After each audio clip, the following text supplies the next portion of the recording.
नमस्कार, स्वागत है आप सभी को। आज दिवाली की आप सभी लोगों को मेरी तरफ से हार्दिक शुभकामनाएं।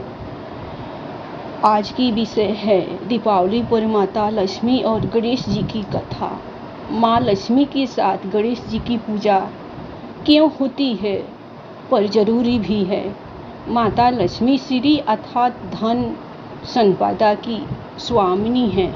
वहीं श्री गणेश बुद्धि विवेक के बिना बुद्धि विवेक के धन संपदा प्राप्त होना दुष्कर है।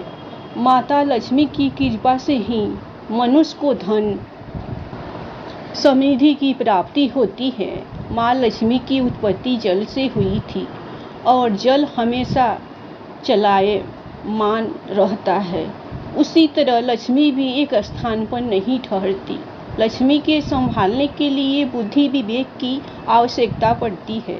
बिना बुद्धि विवेक के लक्ष्मी को संभाल पाना मुश्किल है। इसीलिए दिवाली पूजन में लक्ष्मी के साथ गणेश जी की पूजा की जाती है, ताकि लक्ष्मी के साथ बुद्धि भी प्राप्त हो। कहा जाता है कि जब लक्ष्मी मिलती है तब उसकी चौकाचौंध में मनुष्य अपना विवेक खो देता है और बुद्धि से काम नहीं करता। इसीलिए लक्ष्मी जी के साथ हमेशा गणेश जी की पूजा करनी चाहिए। 18 महापुराणों में से महापुराण में वर्णित कथाओं के अनुसार मंगल के दाता श्री गणेश श्री की दात्री माता लक्ष्मी के दत्तक पुत्र है। एक बार माता लक्ष्मी को स्वयं पर अभिमान हो गया था। तो भगवान विष्णु ने कहा कि भले ही पूरा संसार आपकी पूजा पाठ करता है और आपको प्राप्त करने के लिए हमेशा व्याकुल रहता है, लेकिन अभी तक आप अपूर्ण है। भगवान विष्णु के यह कहने के बाद माता लक्ष्मी ने कहा कि ऐसा क्या है कि मैं अभी तक अपूर्ण हूँ।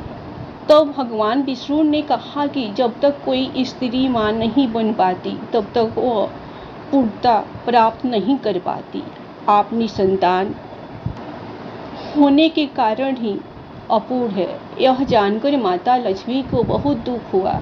माता लक्ष्मी का कोई भी पुत्र न होने पर उन्हें दुखी होता देख माता पार्वती ने अपने पुत्र गणेश को अपनी गोद में बैठा दिया। तभी से भगवान गणेश माता लक्ष्मी के दत्तक पुत्र कहे जाने लगे। माता लक्ष्मी दत्तक पुत्र के रूप में श्री गणेश को पाकर बहुत खुश हुई।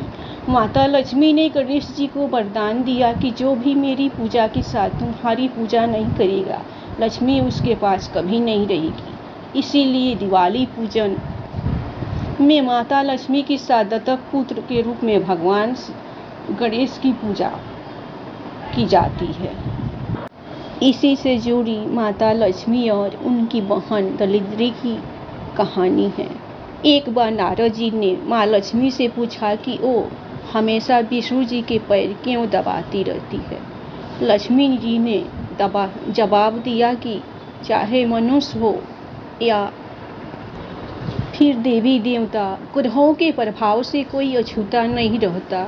महिलाओं के हाथ में देवगुरु बृहस्पति का वास होता है, तो पुरुषों के पैरों में दैत्य गुरु शुक्राचार्य का।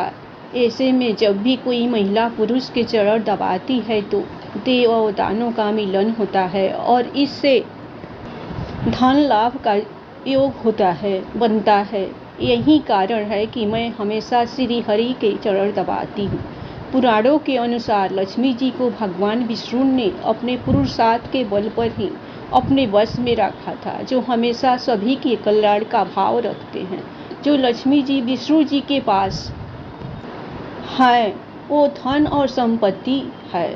श्री हरि उनका उचित उपयोग जानते हैं। यही कारण है कि महालक्ष्मी श्री विष्णु के पैरों में उनकी दासी बनकर रहती है। इसके अलावा भी इससे जुड़ी एक पौराणिक कथा है। एक अन्य पौराणिक कथा के अनुसार लक्ष्मी जी की बहन और लक्ष्मी उनसे ईर्ष्या करती थी। ऐसा इसलिए क्योंकि लक्ष्मी बिल्कुल भी आकर्षक नहीं थी। उनकी आंखें भड़कीली, बाल फैले हुए और बड़े बड़े दांत थे। देवी लक्ष्मी जब भी अपने पति यानी श्री हरि के साथ होती थी तब लक्ष्मी हमेशा वहां पहुंच जाती थी।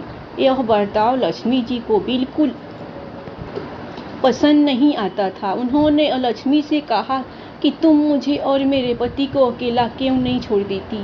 तब लक्ष्मी ने कहा कि उनकी कोई पूजा नहीं करता, इसलिए जहाँ भी लक्ष्मी जी जाएगी वो वहाँ उनके साथ जाएगी। यह सुन देवी लक्ष्मी क्रोधित हो गई और लक्ष्मी को श्राप दे दिया। उन्होंने कहा कि मृत्यु के देवता तुम्हारे पति है।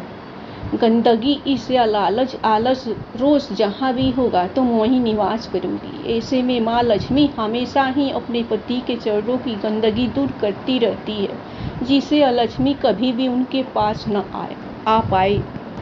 जैसा कि कहा जाता है कि सौभाग्य और दुर्भाग्य एक साथ चलते हैं, ऐसे में दुर्भाग्य कई बार आपके जीवन में प्रवेश करने के मौके तलाशता रहता है।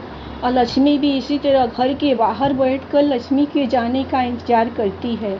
जहाँ पर गंदगी मौजूद होती है या लालच और ईर्ष्या होती है, वहाँ पर कलह और कलेश का वातावरण बन जाता है।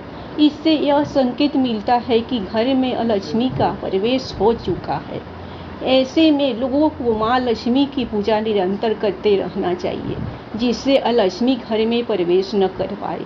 धन्यवाद।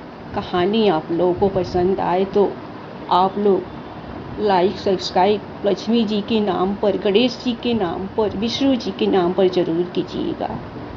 अगर कोई गलती हुई होगी तो माफ़ कीजिएगा। हमेशा खुश रहिए, खुशी खुशी आज हैप्पी दिवाली मनाइए।